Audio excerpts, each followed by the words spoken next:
Connaissez-vous Polybius ? De ce qu'on raconte, c'est un jeu d'arcade si mystérieux qui peut changer votre esprit, provoquer des hallucinations, causer des pertes de mémoire et comportements obsessionnels chez ses joueurs. Aujourd'hui, nous plongeons dans l'histoire fascinante de ce jeu maudit qui, selon les rumeurs vraies, aurait été à la fois une expérience gouvernementale secrète et une légende urbaine effrayante.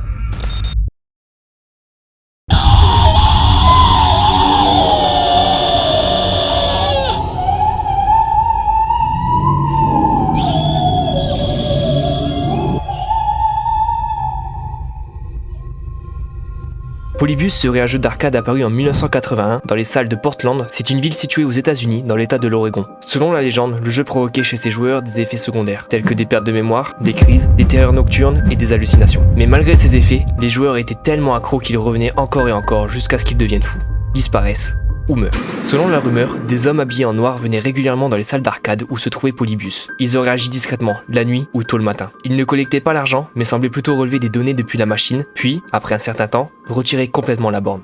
Mais que pouvaient être ces données relevées ? La légende ne donne pas de détails techniques, mais selon les différentes versions, ces données pouvaient être les scores et comportements des joueurs, durée de jeu, réflexes, réaction aux stimuli visuels, des effets physiques ou psychologiques observés. Certains disent même que le jeu aurait mesuré des signaux psychologiques à travers les commandes, comme les mouvements ou la pression des boutons. En fait, la rumeur des hommes en noir qui collectaient des données psychologiques ou physiologiques vient de l'idée que le jeu aurait été une expérience de manipulation mentale cachée derrière une façade d'arcade. En effet, Polybius aurait été créé non pas pour divertir, mais pour tester les effets neurologiques des jeux vidéo. Le jeu aurait utilisé des images stroboscopiques, formes géométriques mouvantes et sons hypnotiques capables d'influencer le cerveau, mais aussi des patterns de lumière et de rythme qui pouvaient modifier l'attention, l'humeur ou même provoquer des réactions inconscientes. Ces hommes en noir auraient donc enregistré des réactions mentales et physiques pour analyser comment les joueurs réagissaient à ces stimuli. Ces crises d'épilepsie, ces nausées, ces troubles du sommeil, ces hallucinations ou une dépendance extrême que ressentaient les joueurs auraient été notés par ces hommes en noir pour comprendre les limites du cerveau humain face à la surcharge sensorielle. Vous l'aurez compris, tout ça est très bizarre et très mystérieux. L'existence du jeu n'a jamais été prouvée. Les premières mentions connues de Polybius remontent en 1998 sur le site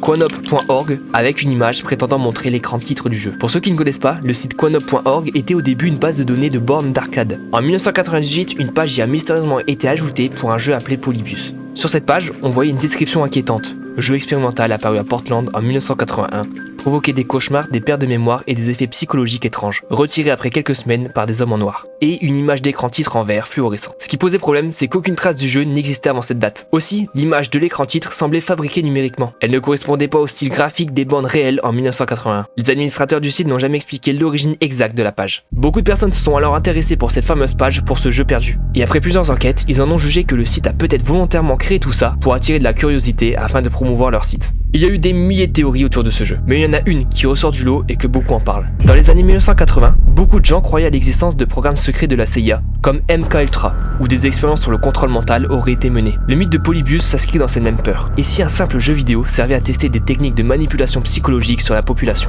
Certains ont suggéré que le jeu était donc lié à ce programme de la CIA, qui expérimentait des techniques de modification du comportement dans les années 1950 à 1970. Le programme MKUltra a réellement existé, c'est officiel et sûr. Ça a été mené par la CIA entre 1953 et 1973. Le projet MKUltra visait à étudier le contrôle du comportement humain, notamment comment manipuler l'esprit ou la mémoire, comment obtenir des aveux et comment rendre des gens plus influençables. Pour résumer, la CIA cherchait à comprendre si l'on pouvait programmer un individu. C'est une peur née pendant la guerre froide face aux techniques supposées de lavage de cerveau utilisées par l'URSS ou la Chine.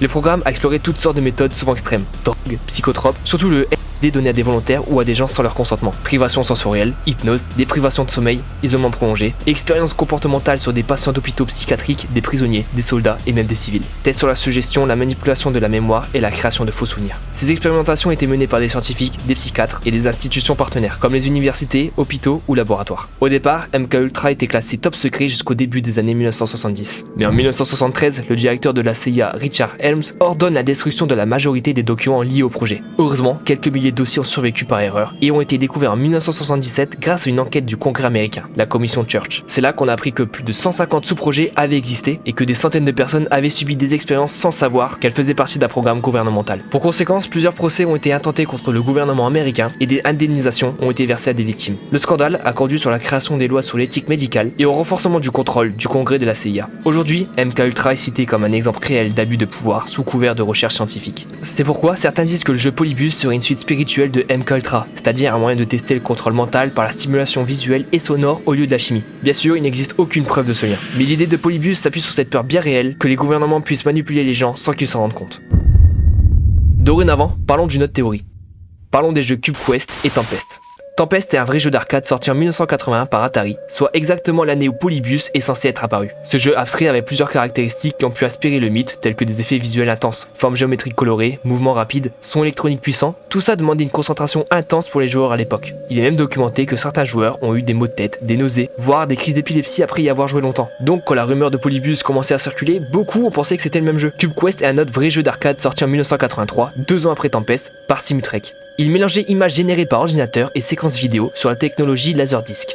C'est une technologie très rare et futuriste à l'époque qui servait à créer des environnements hallucinogènes. Ce jeu avait une vraie ambiance étrange, des couloirs de lumière colorés, une musique hypnotique et des graphismes abstraits très psychédéliques. Plusieurs passionnés de rétro gaming pensent que les rares visuels que certaines personnes pensaient avoir de Polybius venaient en fait de Cube Quest. Et comme beaucoup de bornes de Cube Quest sont tombées en panne ou ont disparu rapidement, car la technique du laserdisc s'usait très vite, ça a renforcé le sentiment de jeu disparu. Une autre rumeur circule à propos de la cohérence de cette histoire, et ça concerne le site quanup.org que nous avons parlé tout à l'heure. Kurt Kohler est l'un des fondateurs du site quanup.org. En 1998, il ajoute une fiche mystérieuse pour un jeu intitulé Polybius. C'est ce que je vous ai raconté tout à l'heure. Pendant des années, les gens ont pris cette fiche pour un témoignage authentique d'un ancien joueur. Mais plus tard, il a été confirmé que Kohler avait probablement inventé l'histoire, soit comme plaisanterie, soit comme expérience sociale pour tester la crédulité des internautes. C'est le cinéaste et journaliste Stuart Brown qui a suggéré que le mythe de Polybius était un canular intentionnel de Kurt Kohler, le propriétaire de quanup.org, pour générer du trafic vers son site web. Selon cette théorie, les éléments identifiés dans les années 1980 sont des coïncidences utilisées pour justifier le mythe a posteriori. En 2006, un homme se faisant appeler Stephen Roach a relancé l'histoire. Il a affirmé avoir travaillé sur Polybius et avoir été impliqué dans sa création via une société nommée Synosocian. Il a publié un message sur le site quanup.org prétendant être un programmeur du jeu et donnant des détails sur son fonctionnement et ses effets psychologiques. Mais très vite, son histoire a été remise en question. Les administrateurs du site ont déclaré que Roach n'y connaissait rien et que ces informations étaient totalement infondées. Des recherches plus approfondies ont montré qu'il n'avait aucun lien réel avec le développement de jeux vidéo et qu'il était associé à des organisations controversées comme la Worldwide Association of Specialty Schools.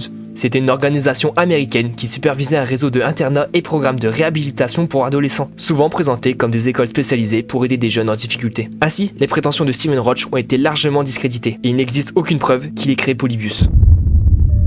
Bref, cette histoire aussi fascinante que suspicieuse mélange des faits réels pour créer une légende crédible entre science, manipulation et mystère. Il a inspiré des œuvres de fiction, des jeux vidéo et des discussions sur des forums en ligne. Polybius demeure une énigme fascinante, un mélange de réalité et de fiction qui continue de captiver l'imagination. Que ce soit une légende urbaine, un canular ou une vérité cachée, l'histoire de Polybius soulève des questions telles que la frontière entre la réalité et la fiction ou les peurs et les paranoïas de la société face à la technologie.